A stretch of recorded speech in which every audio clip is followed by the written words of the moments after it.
चंद्रपूर जिल्ह्यात वाढत चाललेला मानव वन्यजीव संघर्ष, वाघांच्या हल्ल्यात होणारे मृत्यू तसेच ताडोबा परिसरातील महत्त्वपूर्ण वन्यजीव कॉरिडॉरला धोका निर्माण करणाऱ्या लोहार डोंगरी खाण प्रकल्पाच्या विरोधात इकोप्रो संस्थेचे अध्यक्ष बंडू धोत्रे यांचे जिल्हाधिकारी कार्यालयासमोर सुरू असलेले अन्नत्याग सत्याग्रह आज 7व्या दिवशीही सुरू राहिले. आंदोलनाच्या 7व्या दिवशी शासन व प्रशासनाचे लक्ष वेधण्यासाठी आंदोलनकर्त्यांनी आंदोलनस्थळी काळे फासून आंदोलन करत तीव्र निषेध नोंदवला. वन्यजीव संरक्षण आणि मानव वन्यजीव संघर्षावर तातडीने ठोस उपाययोजना कराव्यात अशी मागणी यावेळी करण्यात आली. दरम्यान काल रात्री बंडू धोत्रे यांना रुग्णालयातून डिस्चार्ज देण्यात आला असून त्यांनी पुन्हा उपोषण मंडपात येत अन्नत्याग सत्याग्रह सुरू ठेवला आहे. त्यांच्या प्रकृतीकडे प्रशासन व समर्थकांचे लक्ष लागून आहे. या आंदोलनात संतोष कुचनकर, धर्मेंद्र लुणावत, योगेश दूधपचारे, आकाश घोडमारे, अब्दुल जावेद, अमित कुमरे, प्रमोद मलिक, विनोद थेरे, बंडू दुधे, बिमल शहा, राजू काहिलकर, राजू हाडगे, सचिन धोत्रे, चित्राक्ष धोत्रे, अजय नेताम, गौरव कुष्ममवार आणि किशोर जामदार यांनी सहभाग नोंदवला.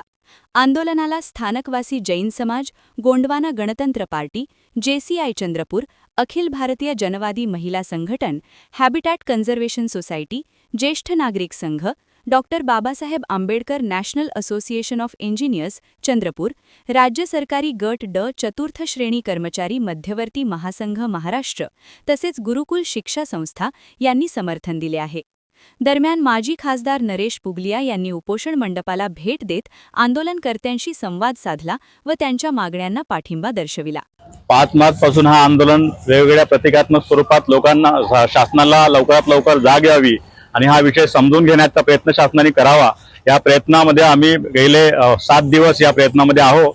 गेल्या 6 दिवसापासून वेगवेगळ्या प्रकारचे आंदोलन आम्ही केले आणि 7व्या दिवसामध्ये आम्ही काही स्वयंसेवक समोर येऊन स्वतःच्या खुशीने आपल्या स्वतःच्या अंगावरती अर्धनग्न होऊन स्वतःच्या शरीरावरती सेव लोहार डोंगरी हा संदेश शासनापर्यंत पोहोचावा यासाठी आज आम्ही 7व्या दिवशी आंदोलन केलं आहे.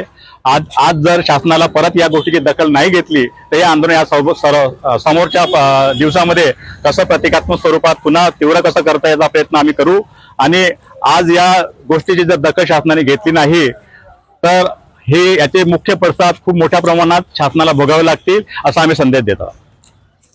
क्या आप भी चाहते हैं जटिल रोगों पर विशेष रूप से आयुर्वेदिक उपचार? तो मिलिए 77 वर्षों से आयुर्वेद सेवा में लगी हुई शिवशंकर आयुर्वेदिक एजेंसी, अनुभवी वैद्य डॉक्टर, सभी प्रसिद्ध कंपनियों की दवाइयाँ और सभी प्रकार की जड़ी बूटियों और रोग प्रतिकारक शक्ति बढ़ाने के लिए कई प्रकार की दवाइयाँ प्राप्त करने का एकमात्र विश्वसनीय स्थान. हमारे यहाँ सभी प्रतिष्ठित कंपनियों की दवाइयाँ उपलब्ध है. समय सुबह 10 बजे से रात 9 बजे तक. तो फिर इंतजार किस बात का? महाजन मार्केट के पास टेम्पल बाजार रोड, सीताबर्डी, नागपुर. 8605245080 9112079000.